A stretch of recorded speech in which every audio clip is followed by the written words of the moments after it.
So, you're having trouble with your top mount flush valve. Let's take a look at a few possible causes and the corrective actions you can take to get your flush valve back in action.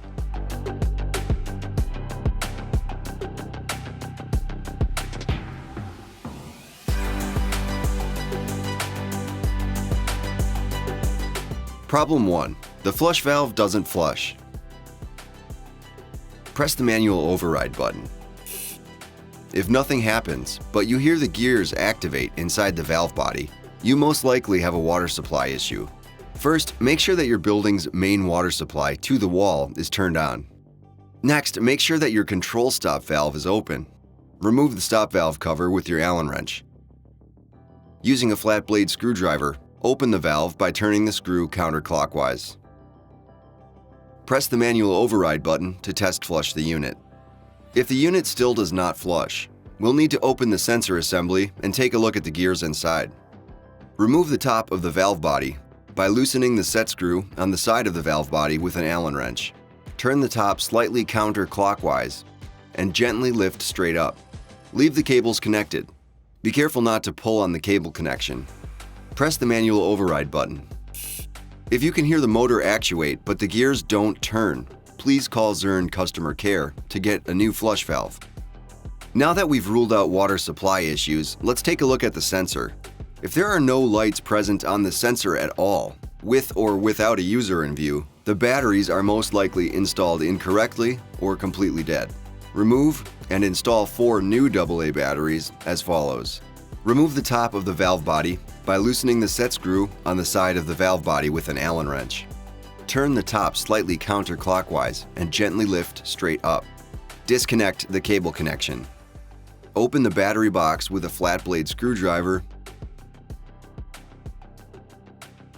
and replace the 4 AA batteries. Reinstall the battery box cover. Reconnect the cables. Stow the wire harness in the recess as shown here, and reinstall the valve body cover. Tighten the set screw with an Allen wrench. If the sensor is flashing red every half second, you'll need to contact ZERK customer care. If the sensor flashes red every 3 seconds or every 10 seconds, replace the batteries as previously shown. If the sensor detects a user but fails to flush upon exiting the sensor range, make sure the sensor is not detecting any unintended objects, like a stall door. The sensor would flash every 30 seconds in this scenario. Identify and remove any such objects. Next, try replacing the 4 AA batteries, as previously shown. Also, inspect the sensor lens, and if needed, clean it with a soft cloth, not paper towel. Next, remove the top of the valve body and inspect the cable connection for proper insertion and/or damage. If it's damaged, you'll need to replace your flush valve. If no user is detected while you're standing at the desired sensor activation distance, the most likely scenario is that you need to readjust the sensor activation distance. Adjust the sensor activation distance as follows. Place a target, like cardboard, at the desired sensor activation distance. Grab your ZERK Magic Magnet and place it on top of the valve body next to the manual override button as seen here. Once the magnet is placed, the red status LED illuminates continuously on for 5 seconds. The status LED will quickly flash and then begin flashing once every second, and has now entered calibration mode. Leave the magnet in place. After 10 LED flashes, followed by a double flash, the detection range will be calibrated and set. The valve will now enter range verification mode. Repeatedly move the target away from and toward the sensor. The LED will illuminate when the target is detected and turn off when it's out of range. If the range is satisfactory, remove the magnet and you're all set. If you're still having troubles with user detection, make sure that the flush valve body and sensor are oriented perpendicular to the wall as seen here. Problem 2. The flush valve is short flushing. If the flush valve will not properly evacuate the fixture, first check that your flush valve rating matches the rating of the fixture it's installed on. Next, make sure that your control stop valve is open and adequately set. If all of that pans out, let's remove the entire valve body and check the diaphragm for damage. Remove the vandal-resistant stop valve cover and turn off the water at the control stop valve. Press the manual override button to evacuate any residual water in the valve body. Next, we'll use a strap wrench to rotate the lock ring at the bottom of the valve body counterclockwise to unthread the entire valve body from the rest of the flush valve. Remove the diaphragm for inspection. Inspect the diaphragm for damage or punctures. If it's damaged, you'll need to replace the diaphragm. Inspect the bypass orifice. If it's enlarged, damaged, or missing, you'll need to replace the diaphragm. Ensure that you have the correct type of diaphragm for your fixture. If it's not the correct one, you'll need to replace it with the proper diaphragm. Install the new diaphragm in the valve body. Make sure that the orifice is oriented opposite the control stop valve, as seen here.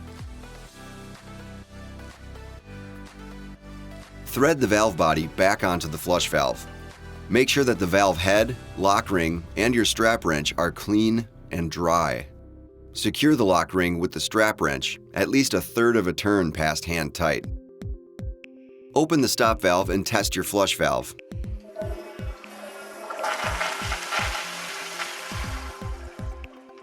If any water leaks out around the lock ring, you'll need to further tighten the lock ring with the strap wrench.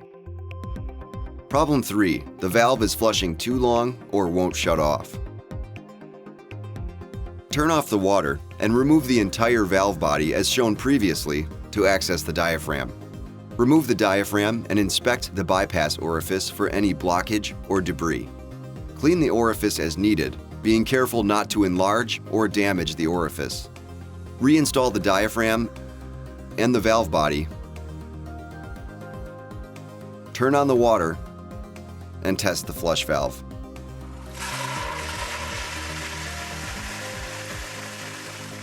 Problem 4.